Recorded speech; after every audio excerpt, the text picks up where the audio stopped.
yang video program apun jamun cita-cita almarhum apun KUA-nya alumni daya yang hanya mupok sampai kan di KUA aku berdebit surat fitrah dan pek di tengku gampung fitrah nomor curah sepuluh anak kami di KUA wadai penandaran haji guyum mampi di muaitim di tengku guyum mampi mina di KUA ya rom damarah kuno lapak manam kata di tengku guyum rom leluhu mampu halapak kuno kita jadi mampu itu anak anak jam hotel ya untuk lelah hukumnya jadi no susah maka di Kementerian Agamanya menyebut orang daya aman sino kan gak berhasil kan karena pada para undi-undi Ipat Ilus Mawi Mudaud Hasmi alumni dalam tadi Pak Kementerian Agama hidup pun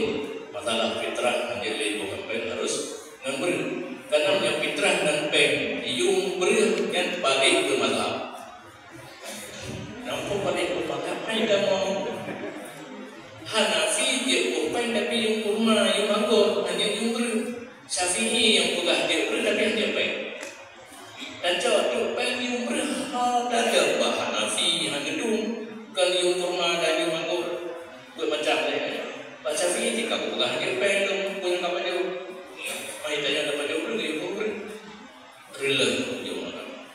hancur. Jadi punya perubatan keren tu di